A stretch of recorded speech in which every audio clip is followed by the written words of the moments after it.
कर्म यज्ञ से जीवन के सपनों का स्वर्ग मिलेगा, इसी विपिन में मानस की आशा का कुसुम खिलेगा। Hello everyone, welcome to Studygram channel. तो आइए आज हम देखेंगे काव्य शास्त्र के अंतर्गत कुछ जो है रस और छंद अलंकार के महत्वपूर्ण इस वीडियो में प्रश्नोत्तरी को हम देखने वाले हैं और ये सभी प्रश्न जो होंगे बहुत ही इंपॉर्टेंट होंगे। तो आइए पहले प्रश्न की तरफ चलते हैं। ये काव्य का परिभाषा दिया गया है कि पहला प्रश्न पूछ रहा है कि शब्दार्थों सहितो काव्यम, शब्द अर्थ की युक्त रचना ही काव्य है। तो यह किस आचार की परिभाषा दी गई है? तो शब्दार्थों सहितो काव्यम की ये जो परिभाषा देने वाले कौन है? तो इसका जो सही उत्तर हम सीधे चलते हैं तो ऑप्शन सी है, यानी कि आचार्य भामा जी जो है वह शब्दार्थों सहितो अर्थात बोलते हैं कि शब्द और अर्थ से युक्त रचना ही काव्य होती है। तो आचार्य भामा का यह जो है काव्य के अंतर्गत उन्होंने यह परिभाषा दी है। अगर पूछा जाए कि आचार्य भामा जो है किसके प्रवर्तक माने जाते हैं, तो ये माने जाते हैं अलंकार संप्रदाय के प्रवर्तक माने जाते हैं। किसके प्रवर्तक हैं? तो अलंकार संप्रदाय, यानी अलंकार का जो सबसे पहले जो है इनको ही इनका श्रेय जाता है और अलंकार जो है इस शुरुआत का जो है सबसे पहले अर्थ इन्होंने ही स्पष्ट किया है। तो इस तरह से आचार्य भामा जो है अलंकार संप्रदाय के प्रवर्तक माने जाते हैं। अगर इनका समय पूछा जाए तो ये 6वीं शताब्दी के अंतर्गत इनका समय माना जाता है। आगे देखते हैं दूसरा प्रश्न है कि निम्नलिखित में दंडी की काव्य की परिभाषा कौन सी है? तो आचार्य दंडी ने क्या परिभाषा दी है? तो दूसरे का सही उत्तर ऑप्शन सी वाला है, यानी सी वाला क्या बोल रहा है कि इष्टार्थ व्यवच्छिन्ना पदावली। तो इन्होंने काव्य के अंतर्गत आचार्य दंडी ने कहा है कि इष्टार्थ व्यवच्छिन्ना पदावली, इन्होंने जो है काव्य के अंतर्गत ये परिभाषा दी है। तो सही उत्तर दूसरे का सी है। अगला प्रश्न चलते हैं। तीसरा प्रश्न है कि दोष रहित गुण और अलंकारों से युक्त शब्दार्थ ही काव्य है। यह काव्य की परिभाषा देने वाले कौन है? यानी दोष से रहित है, गुण और अलंकार से युक्त जो शब्दार्थ ही काव्य होता है। तो यह परिभाषा किन्होंने दिया है? तो तीसरे का सही उत्तर ए वाला है। ए वाला कहने का मतलब है कि आचार्य मम्मट जो है, आचार्य मम्मट जी ने कहा है कि दोष रहित गुण और अलंकारों से जो युक्त है वही शब्दार्थी काव्य होता है। तो आचार्य मम्मट ने यह परिभाषा काव्य के अंतर्गत दिया। चौथा प्रश्न है कि जिस प्रकार आत्मा की मुक्तावस्था ज्ञान दशा कहलाती, उसी प्रकार हृदय की मुक्तावस्था कहलाती। हृदय की इस मुक्ति की साधना के लिए मनुष्य की वाणी जो शब्द विधान करती आई उसे ही कविता कहते हैं। तो यानी कविता की परिभाषा यह देने वाले कौन है? कौन है नहीं बल्कि पूछ रहे हैं यह कविता जो है यह रिक्त स्थान की पूर्ति यानी मुक्त अवस्था क्या कहलाती है? जिस प्रकार यहाँ पे देखिए डैश डैश दिया है कि जिस प्रकार आत्मा की मुक्तावस्था ज्ञान दशा कहलाती, उसी प्रकार हृदय की मुक्तावस्था क्या कहलाती। आपको इस डैश के अंतर्गत चीज़ें भरना है। तो हृदय की इस मुक्ति की साधना के लिए मनुष्य की वाणी जो शब्द विधान करते उसे ही कविता कहते थे। ये कविता के बारे में परिभाषा दी है। नीचे बोला जा रहा है इस कथन में जो रिक्त स्थान है, जो खाली स्थान है, दिए गए शब्दों में से क्या इसमें भरा जाएगा? आनंद दशा, साध्य दशा, मुक्ति दशा या फिर रस दशा। तो चौथे का सही उत्तर हम देखेंगे तो इसमें रस दशा भरा जाएगा, यानी मुक्तावस्था जो है रस दशा कहलाती। उसी प्रकार हृदय की मुक्तावस्था जो होती है वो रस दशा कहलाती है। और ये कविता के अंतर्गत ये परिभाषा देने वाले को पूछा जाए कौन है, तो आचार्य शुक्ल जी हैं। यानी कि आचार्य शुक्ल मतलब बोल सकते हैं कौन है, तो रामचंद्र शुक्ल हैं। आचार्य रामचंद्र शुक्ल जी इस कविता के अंतर्गत ये परिभाषा देने वाले हैं। तो इसका सही उत्तर ऑप्शन डी है, यानी रस दशा कहलाती है। आगे पांचवा प्रश्न, कौन सा आचार्य जो है अलंकार को काव्य की आत्मा नहीं मानते हैं? तो पांचवें का सही उत्तर क्या होगा? तो ऑप्शन सी, यानी भरत मुनि जो है वह अलंकार को काव्य की आत्मा नहीं मानते। कौन? तो भरत मुनि। और भरत मुनि जो श्रेय किसको जाता है? तो रस संप्रदाय के प्रवर्तक माने जाते हैं। तो पांचवें का सही उत्तर सी वाला होगा। अगला है कि अलंकार संप्रदाय के प्रवर्तक अभी बताया गया। अलंकार संप्रदाय के प्रवर्तक कौन है? तो आचार्य भामा। इनका समय जो है 6वीं शताब्दी माना जाता है। तो सही उत्तर छठे का डी। आगे सातवां प्रश्न है कि वक्रोक्ति काव्य जीवितम कहकर वक्रोक्ति को ही काव्य की आत्मा स्वीकार करने वाले आचार्य का नाम पूछे कौन है? कि वक्रोक्ति ही काव्य को जो है आत्मा स्वीकार करते हैं, तो कौन है? तो यह जो है परिभाषा देने वाले कौन है? तो सातवें का सही उत्तर इनमें से क्या होगा? तो सातवें का सही उत्तर आचार्य कुंतक जी हैं। उन्होंने कहा है वक्रोक्ति काव्य जीवितम, वक्रोक्ति को ही काव्य की आत्मा को ही स्वीकार करते हैं। तो कौन है? तो आचार्य कुंतक। और इन्होंने औचित्य संप्रदाय के प्रवर्तक या औचित्य संप्रदाय का श्रेय इनको जाता है, आचार्य कुंतक का। तो सातवें का सही उत्तर बी वाला होगा। अगला प्रश्न देखते हैं कि प्रबंध काव्य के कितने भेद होते हैं? तो आठवें का सही उत्तर क्या होगा? प्रबंध काव्य के कितने भेद होते हैं? तो 2 होते हैं, महाकाव्य और जो है खंड काव्य। तो इस तरह से प्रबंध काव्य के 2 भेद होते हैं, महाकाव्य होता है और खंड काव्य। अगला देखते हैं 9 प्रश्न है कि खंड का महाकाव्य एक देशीय रूप होता है, यह परिभाषा किसने दी है? यानी एक देश के बारे में ही जो है उसके बारे में चर्चा होती है, उसका वर्णन किया जाता है। तो यह परिभाषा देने वाले कौन है कि खंड का महाकाव्य एक देशी रूप होता है? तो यह परिभाषा कौन देता है? तो सही उत्तर 9वें का सही उत्तर क्या होगा? तो बी है, यानी आचार्य विश्वनाथ जी कहते हैं खंड का महाकाव्य एक देशीय रूप होता है। तो सही उत्तर 9वें का बी होगा। आगे देखते हैं 10वां प्रश्न देखते हैं। 10वां प्रश्न पूछा कि निम्नलिखित में कौन सी विशेषता गीति काव्य की है, यानी गीति काव्य की क्या विशेषता होती है? संगीतात्मकता, मुक्तक शैली, एक भाव दशा, या फिर ये सभी होते हैं?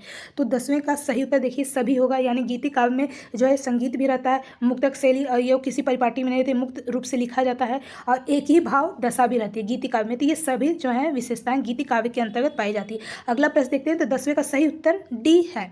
अगला प्रश्न है कि इनमें से तो रस के ऐसे छींटे पड़ते हैं जिसमें हृदय कलिका थोड़ी देर के लिए खिल उठती है। ये रामचंद्र शुक्ल जी का कथन है, किस संदर्भ में कहा गया है? कि ये रामचंद्र शुक्ल ये कथन देते हैं कि इनमें तो रस के ऐसे छींटे पड़ते हैं जो हृदय कलिका थोड़ी देर के लिए खिल उठती है। तो रामचंद्र शुक्ल जी ये किस संदर्भ के, किस विषय के अंतर्गत बात करते हैं? तो सही उत्तर 11 का सही उत्तर किसके अंतर्गत बात करते हैं? तो ये मुक्तक काव्य के अंतर्गत, ये उनके मुक्तक काव्य के अंतर्गत ये कहते हैं कि रस के ऐसे छींटे पड़ते हैं जिसमें हृदय कलिका जो थोड़ी देर के लिए खिल उठती थी। ये मुक्तक काव्य के विषय के बारे में यह बातें कहते हैं। सही उत्तर ए है। अगला प्रश्न है कि 12 प्रश्न है कि प्रबंध काव्य को एक विस्तृत वनस्थली और मुक्तक को जो चुना हुआ गुलदस्ता किसने कहा है? तो मुक्तक को क्या बोला है? चुना हुआ एक गुलदस्ता है। तो 12 का सही उत्तर क्या होगा? तो जो 12 का सही उत्तर है, यानी कि रामचंद्र शुक्ल जी यह परिभाषा, मतलब यह कथन देते हैं, उनका स्टेटमेंट है कि प्रबंध काव्य एक विस्तृत बहुत बड़ी वनस्थली और मुक्तक छोटा सा चुना हुआ गुलदस्ता है। तो यह रामचंद्र शुक्ल जी कहते हैं। आगे कहते हैं 13 प्रश्न है कि साहित्यकार का काम केवल पाठकों का मन बहलाना नहीं है।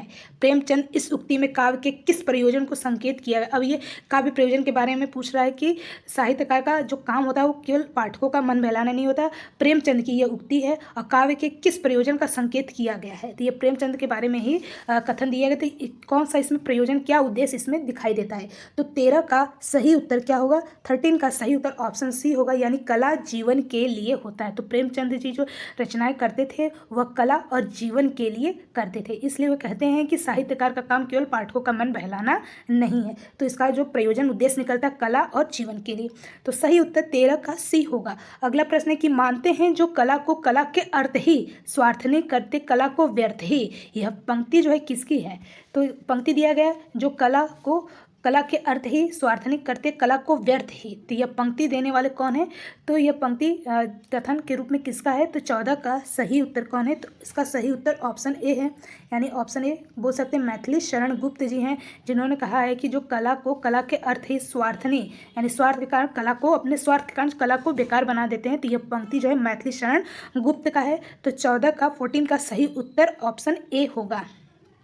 अगला देखते 15 प्रश्न है केवल कविता के लिए कविता करना तमाशा है, यह कथन किस लेखक का है?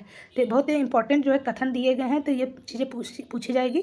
तो इसका सही उत्तर क्या होगा कि केवल कविता के लिए ही कविता करना है तो वह तमाशा बताते हैं, यह कथन किस लेखक का है? तो 15 का सही उत्तर बोल सकते हैं ऑप्शन डी है, यानी महावीर प्रसाद द्विवेदी जी कहते हैं कि केवल कविता के लिए कविता करना एक तमाशा है। तो ये महावीर प्रसाद द्विवेदी जी हैं जो द्विवेदी युग के और सरस्वती युग पत्रिका का जो है संपादन सबसे पहले करते हैं 1903 ईस्वी में। आगे देखते हैं 16 प्रश्न है कि आचार्य शंकुक ने रस से संबंधित किस सिद्धांत की स्थापना की है? तो उन्होंने कौन से, आचार्य शंकुक ने रस से संबंधित कौन से सिद्धांत की स्थापना करते हैं, क्या नाम है? तो 16 का सही उत्तर क्या होगा? तो 16 का सही उत्तर ऑप्शन बी, यानी अनुमितिवाद की स्थापना करते हैं। आचार्य शंकुक जो हैं वह रस सिद्धांत में जो है वो अनुमितिवाद की रस सिद्धांत की स्थापना करते हैं। सही उत्तर अनुमितिवाद होगा। अगला उत्तर देखते हैं, अगला प्रश्न देखते हैं, रीति संप्रदाय के प्रवर्तक पूछे कौन है? रीति संप्रदाय के प्रवर्तक कौन है? यानी रीति मतलब कि काव्य जो रचनाएं की जाती है उसकी क्या, किस तरह से शैली, उसका ढंग किस तरह से होना चाहिए, तो इसके प्रवर्तक कौन है? तो 17 का सही उत्तर क्या होगा? 17 का सही उत्तर आचार्य वामन जी जो है रीति संप्रदाय के प्रवर्तक माने जाते हैं। सही उत्तर ऑप्शन ए है।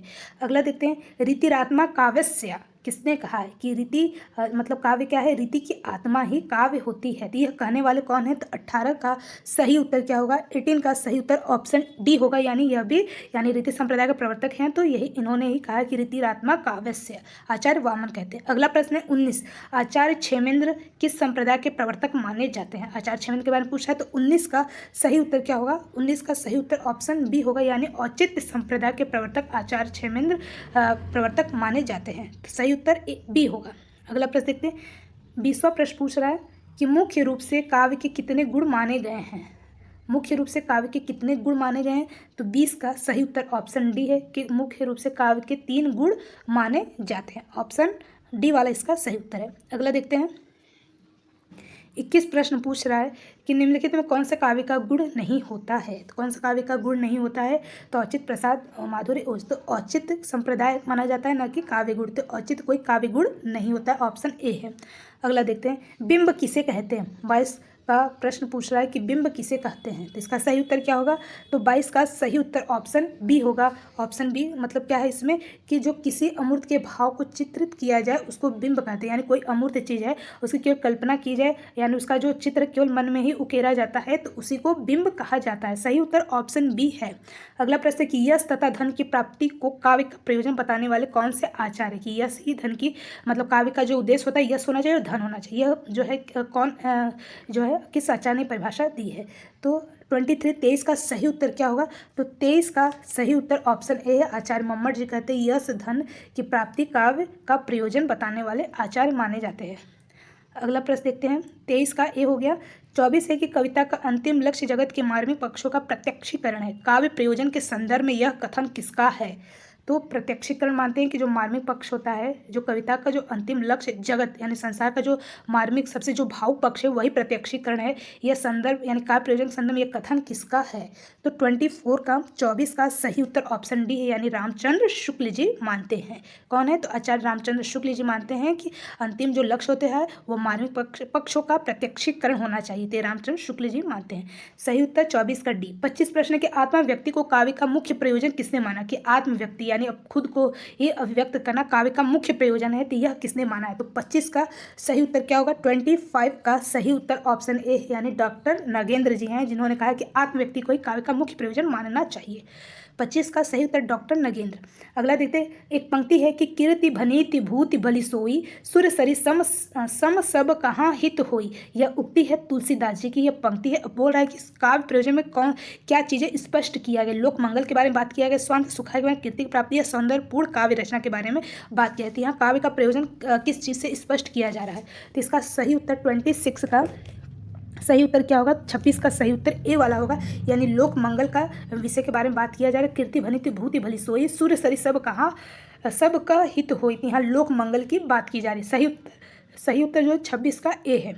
अगला प्रश्न 27 प्रश्न के काव्य रचना के लिए निम्नलिखित कौन सा तत्व आवश्यक होता है। यानी काव्य की जब हम रचना करते हैं तो कौन सा तत्व जरूरी होना चाहिए। तो 27 का 27 का सही उत्तर क्या होगा?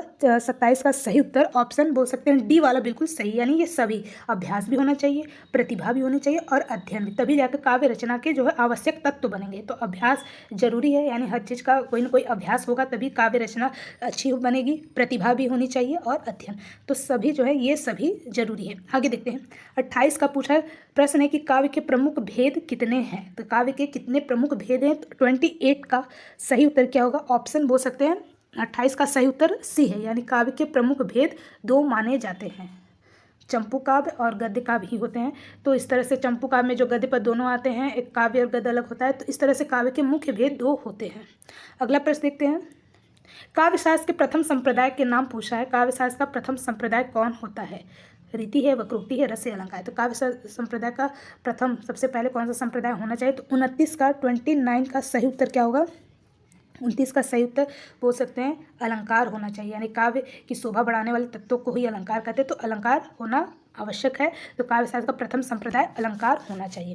आगे देखते 30 प्रश्न पूछा कि अलंकार संप्रदाय के प्रवर्तक का नाम क्या है। तो आचार्य भामह जी हैं, इनका समय 6वीं शताब्दी माना जाता है। तो 30 का उत्तर सी वाला होगा, 13 का उत्तर सी है। अगला प्रश्न देखते हैं, तो कुल हमने 60 प्रश्न लिए। 31 प्रश्न पूछा है कि रीति संप्रदाय की स्थापना कब हुई थी, किस शताब्दी में हुई थी। तो 31 का सही उत्तर क्या होगा? तो 31 का सही उत्तर बोल सकते हैं ऑप्शन बी, यानी 9वीं शताब्दी में होती है। कब होती है? तो 9वीं शताब्दी में रीति संप्रदाय की स्थापना होती है। 9वीं शताब्दी में रीति संप्रदाय की स्थापना कब होती है? तो आचार्य वामन द्वारा जो है बोल सकते हैं कि 9वीं शताब्दी में इसकी स्थापना होती है। 31 का सही उत्तर बी वाला होगा। अगला प्रश्न देखते हैं, हिंदी में आधुनिक काल में रस संप्रदाय के प्रबल समर्थक कौन है। जो आधुनिक काल के रस संप्रदाय के प्रबल दावेदार समर्थक कौन माने जाते हैं। तो 32 का 32 का सही उत्तर क्या होगा? 32 का सही उत्तर बोल सकते हैं ऑप्शन डी है, यानी प्रबल समर्थक माने जाते हैं रामचंद्र शुक्ल जी माने जाते हैं। कौन माना जाता है? तो आचार्य रामचंद्र शुक्ल जी जो है आधुनिक काल के रस संप्रदाय के प्रबल समर्थक माने जाते हैं। आगे 33 प्रश्न के रस काल में रस संप्रदाय का प्रथम आचार्य कौन है? रस संप्रदाय के पहले आचार्य कौन माने जाते हैं? तो रीति काल के अंतर्गत पूछ रहा है। रीति काल में जो रस संप्रदाय प्रथम आचार्य कौन है? तो 33 का सही उत्तर ऑप्शन बोल सकते हैं ए है। कौन है? तो केशव दास जी हैं, जिन्होंने रीति काल के रस संप्रदाय के प्रथम आचार्य माने जाते हैं। कौन है? तो आचार्य केशव दास जी। और इन्हें कठिन काव्य का प्रेत भी कहा जाता है। इनको उपनाम दिया गया है। ये कठिन काव्य यानी बहुत कठिन से कठिन क्लिष्ट जो शब्दों का प्रयोग करते काव्य के अंतर्गत, इसलिए इनको कठिन काव्य का प्रेत भी कहा गया है। तो रीतिकाल रस संप्रदाय प्रथम आचार्य केशव दास है। 33 का सही उत्तर केशव दास है, ऑप्शन ए। अगला प्रश्न, रस को आनंद स्वरूप किसने माना है? 34 का सही उत्तर क्या है कि रस को आनंद स्वरूप कौन मानने वाले हैं? तो 34 का सही उत्तर बोल सकते हैं अभिनव गुप्त है। कौन है? तो अभिनव गुप्त हैं, जिन्होंने रस को आनंद स्वरूप मानते हैं। 34 का सही ऑप्शन सी वाला है। आगे देखते हैं 35 प्रश्न है कि रस का क्या अर्थ होता है? तो रस का सही अर्थ क्या होगा? तो 35 का सही उत्तर बोल सकते हैं बी वाला ही होगा, यानी साहित्य से मिलने वाली जो आनंद की अनुभूति होती है, यानी काव्य को पढ़ने लिखने में जो हमें साहित्य से पढ़ने की जो आनंद की अनुभूति हमें प्राप्त होती है, उसी को रस कहते हैं। तो इसका सही अर्थ ऑप्शन बी है। अगला प्रश्न देखते हैं, पूछ रहा है कि रस निष्पत्ति में इनमें से कौन सा तत्व नहीं होना चाहिए? रस निष्पत्ति है जो रस की जो उत्पत्ति में कौन सा तत्व आवश्यक नहीं है? तो 36 का सही उत्तर क्या होगा? 36 का सही उत्तर बोल सकते हैं कि इसका सही उत्तर ऑप्शन बी होगा, यानी ये आवश्यक तत्व नहीं है। तो 36 का बी मतलब समभाव। समभाव जो है वह रस निष्पत्ति का आवश्यक तत्व नहीं होना चाहिए। समभाव व्यभिचारी होता है, विभाव होता है, अनुभाव होता है, तो समभाव कोई आवश्यक तत्व नहीं होता है। आगे देखते हैं 37 प्रश्न की विभाव अनुभाव व्यभिचारी संयोगाद रस निष्पत्ति, यह सूत्र किस आचार्य का है? तो 37 का यह जो है परिभाषा जो है रस का परिभाषा देने वाले कौन है? तो 37 का 37 का सही उत्तर कौन है? तो आचार्य भरत मुनि है, जो रस संप्रदाय के प्रवर्तक माने जाते हैं। तो इन्होंने बोला है कि विभाव अनुभाव व्यभिचारी संयोगाद रस निष्पत्ति, तो यह सूत्र जो है यह श्लोक किसका है? तो आचार्य भरत मुनि जी का है। आगे देखते हैं किस आचार्य ने रस की संख्या 8 मानी है? तो 8 किसने मानी है? तो मानने वाले कौन है? तो आचार्य भरत मुनि जो है वह रस की संख्या केवल 8 मानते हैं। तो जो 9वां रस है शांत रस, ये भरत मुनि जी नहीं मानते हैं। तो 8 मतलब रस की संख्या 8 मानने वाले कौन है? तो आचार्य भरत मुनि। आगे देखते हैं वर्तमान रसों की संख्या अभी कितनी हो गई है? वर्तमान में रसों की संख्या कुल कितनी हो गई है? तो 39 का सही उत्तर क्या होगा? तो 39 का सही उत्तर ऑप्शन डी, यानी कि जो इस समय रसों की संख्या हो गई वो 9 होगी। वैसे तो कुल 11 है कि जो वात्सल्य रस, भक्ति रस, 2 रस और हैं, लेकिन वर्तमान में जो इस समय रसों की संख्या 9 यानी शांत रस को मिलाकर के 9 हो गई। अगर 11 देखा जाएगा तो वात्सल्य रस है और भक्ति रस है, तो इस तरह से 9 ही लगाएंगे, क्योंकि इसमें 11 दिया नहीं गया ऑप्शन में, तो 9 होगा। तो सही उत्तर 39 का ऑप्शन डी होगा। आगे शोक रस का स्थायी भाव पूछा है, क्या होगा? शोक रस का स्थायी भाव क्या होगा? तो सीधा सा उत्तर है करुण होगा। शोक का स्थायी भाव क्या होता है? करुण होगा। आगे देखते हैं विभस रस का स्थायी भाव क्या होगा? तो विभस रस का स्थायी भाव क्या होगा? तो जुगुप्सा होगा। क्या होगा? जुगुप्सा। 41 का सही उत्तर क्या होगा? 41 का सही उत्तर जुगुप्सा। अगला प्रश्न है कि रौद्र का स्थायी भाव पूछा है, क्या होगा? तो रौद्र का क्रोध होगा, यानी कि ऑप्शन बी।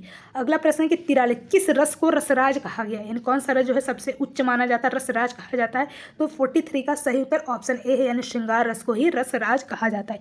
43 का सही उत्तर ए होगा। अगला प्रश्न देखते हैं 44 प्रश्न है कि श्रृंगार रस के कितने भेद माने जाते हैं? श्रृंगार रस के भेद पूछा है, कितने माने गए हैं? तो 44 का सही उत्तर 44 का सही उत्तर क्या होगा? 44 का सही उत्तर सी है, यानी श्रृंगार रस के 2 भेद माने जाते हैं। कौन कौन से? एक संयुक्त श्रृंगार, एक वियुक्त श्रृंगार। तो इस तरह से 2 मुख्य भेद है श्रृंगार रस के। अगला प्रश्न है वैदिक संहिताओं में रस का क्या अर्थ होता है? वैदिक संहिता में रस का क्या अर्थ लगाया जाता है? तो 45 का सही उत्तर क्या होगा? 45 का सही उत्तर ऑप्शन बी होगा। ऑप्शन बी मतलब जल। वैदिक संहिता रस का क्या अर्थ होता है? तो जल होता है वैदिक संहिता के अंतर्गत। 45 का बी। आगे देखते हैं 46 काव्य में कितने रस माने जाते हैं? काव्य में कितने रस माने जाते हैं? तो 46 का सही उत्तर ऑप्शन डी, यानी 9 रस माने गए। अभी बताया गया शांत रस को लेकर। श्रृंगार रस का स्थायी भाव क्या होगा? तो श्रृंगार रस का स्थायी भाव रति होता है। अगला शांत रस का स्थायी भाव क्या होता है? तो शांत रस का स्थायी भाव बोल सकते हैं निर्वेद होगा। अगला सर्वश्रेष्ठ रस पूछा कौन होता है? सर्वश्रेष्ठ रस, तो सर्वश्रेष्ठ रस श्रृंगार रस को ही कहा जाता है। 49 का सही उत्तर बोल सकते हैं कौन है? तो जो है कि ऑप्शन डी श्रृंगार रस होता है, या रसराज भी जिसको कहते हैं, तो श्रृंगार रस। अगला प्रश्न है जुगुप्सा का स्थायी भाव, अभी देखा जुगुप्सा का स्थायी भाव क्या होगा? तो विभत्स रस होगा। आगे देखते हैं अगला प्रश्न है 51 वीर रस का स्थायी भाव। तो वीर रस का स्थायी भाव उत्साह होता है। अगला, जो वस्तु व्यक्ति या परिस्थिति स्थायी भाव को जागृत करती उन्हें क्या कहा जाएगा? जो जागृत कर दे, जो किसी व्यक्ति को, वस्तु को या परिस्थिति स्थायी भाव को जागृत करते तो उसे हम क्या कहेंगे? तो 52 का 52 का सही उत्तर उसे विभाव कहेंगे। क्या कहेंगे? उसको हम विभाव कहेंगे। 52 का 52 का सही उत्तर ए होगा। जो जो वस्तु को, व्यक्ति को, परिस्थिति को स्थायी भाव को जागृत कर देता है तो उसको विभाव कहेंगे, ना तो संचारी कहेंगे ना अनुभव कहेंगे। सही उत्तर ए होगा। अगला, अनुराग किस रस का स्थायी भाव होता है? अनुराग मतलब होता है प्रेम, तो किस रस का स्थायी भाव बोल सकते हैं? तो शांत का नहीं हो सकता, भयानक का भी नहीं हो सकता, तो वात्सल होगा या फिर भक्ति रस होगा। तो 53 का 53 का सही उत्तर क्या होगा? तो बोल सकते हैं 53 का बी वाला होगा, यानी अनुराग जो होता है वो भक्ति रस में दिखाई देता है। और वात्सल रस जो होता है वो छोटे बच्चे के प्रेम के जो है उससे संबंधित होता है, तो यहाँ वात्सल रस छोटे बालक से हो जाएगा, और अनुराग जो है वो भक्ति के लिए होता है। तो सही उत्तर 53 का बी। अगला प्रश्न है, रौद्र रस का स्थायी भाव क्या है? तो अभी बताया गया क्रोध होता है। अगला प्रश्न है, शोक का स्थायी भाव, फिर बताया गया शोक का करुण होता है। अगला जो पंक्ति दिया गया, अखिय हरिदर्शन की भूखी कैसे रहे रूप रस राची, ये बतिया सुन रूखी, ये बतिया सुनकर जो है सखिया रूठ गई। तो यह क्या है? कौन सा जो है रस होगा? तो 56 का 56 का जो सही उत्तर क्या होगा? तो बी वाला होगा, यानी इसमें वियोग श्रृंगार। श्रृंगार रस का कौन सा भेद? तो वियोग, यानी जो गोपियाँ मतलब जो स्त्रियाँ हैं, अबलाएँ हैं, वो दर्शन के लिए, प्रभु के दर्शन के लिए हमेशा व्याकुल रहती हैं। तो यहाँ वियोग की बातें की जा रही है, अलगाव की बातें की जा रही है, तो इसलिए वियोग श्रृंगार होगा। तो यहाँ पे जो है चीज़ें का जो है श्रृंगारता यानी सजावट जैसे श्रृंगार की बातें की जाती है, यहाँ वियोग श्रृंगार यानी बिछुड़न विरह की बातें हो रही है। तो सही उत्तर बी होगा। अगला प्रश्न देखते हैं। अपना कुछ ही प्रश्न रह गए हैं, 4 प्रश्न है, देखते हैं। मन रे तन कागज का पुतला, लागे बूंद विनसी, जाए छिन गरबे, क्यों करे इतना? तो ये इसमें कौन सा रस होगा? 57 का सही उत्तर ऑप्शन डी होगा, यानी कि शांत रस होगा। कौन सा रस है? मन रे तन कागज का पुतला, तो इसमें शांत रस का भाव निकल रहा है। अगला है कि शोक विकल सब रो ही रानी, रूपशील बल तेज बखाने, करहीं विलाप अनेक प्रकारा, पढ़ें भूमि बार ही बारा। तो इसमें क्या है? कौन सा रस दिखाई दे रहा है? कौन सा भाव प्रकट हो रहा है? तो 58 का सही उत्तर क्या होगा? ऑप्शन सी होगा, यानी कि इसमें करुण रस के जो है भाव उत्पन्न हो रहे हैं। शोक विकल में सब लोग रो रहे हैं। रूपशील बल तेज बखानी, यानी बहुत तेज से उसका जो रूप है शील उसका बखान कर करके बार बार व्याकुल हो रहे हैं। कर रही विलाप, और बार बार विलाप कर रहे हैं अनेक बार से, बार बार भूमि को मतलब पृथ्वी को धिक्कार रहे हैं, बार बार भूमि पर जो है अपने जो है प्रतिक्रिया कर रहे हैं। तो इस तरह से यहाँ पर करुण रस होगा, यानी शोक रस करुण रस होगा। अगला है 59, जो तुम्हारे अनुशासन पावे, कंदुक इव ब्रह्मांड उठावो, कांचे घट जिमि डारो फेरी, सकऊं मेरु मुसक जिमि तोरी। यहाँ कौन सा जो है रस दिखाई दे रहा है? तो 59 का सही उत्तर, यहाँ वीर रस उत्पन्न हो रहे हैं, यानी वीरता उत्साह की बात की जा रही है। अगला प्रश्न 60 प्रश्न अंतिम होगा। खुद्दर नहीं खद्दर कुर्ता भग भगो, खद्दर कुर्ता भग भगो, नेता जैसी चाल, यही बालक मुँह मन बसो, सदा बिहारी लाल। तो इसमें पूछा कौन सा रस होगा? तो इसमें जो है हास्य की बातें की जा रही है, हंसी जैसे भाव उत्पन्न हो रहे हैं, तो यहाँ पर हास्य रस होगा। यानी नेता का जो है विशेषता बताया जाए कि वो जो कुर्ता पहने वो खद्दर की तरह है, और उनकी चाल भी एकदम भगभगो यानी कि बहुत भयानक जैसी लग रही। यही बालक मोह मन बसो, और ये बालक के मन में हमेशा बसते रहते हैं, और ये बात जो है हमेशा जो बिहारी लाल ये कहते रहते हैं। तो यहाँ हंसी जैसे हास्य मनोरंजक जैसी बातें की जा रही है, तो यहाँ भाव हंसी वाली जो है भाव उत्पन्न हो रहे थे, इसलिए हास्य रस होगा, और इसका स्थायी भाव हास्य होता है। तो सही उत्तर 60 का सही उत्तर ऑप्शन सी। तो चलिए आज कुछ हमने जो है काव्य शास्त्र के अंतर कुछ 60 प्रश्न किए, इसके आगे का जो प्रश्न रहेगा उसको हम नेक्स्ट वीडियो में देखेंगे। तब तक के लिए जय हिंद।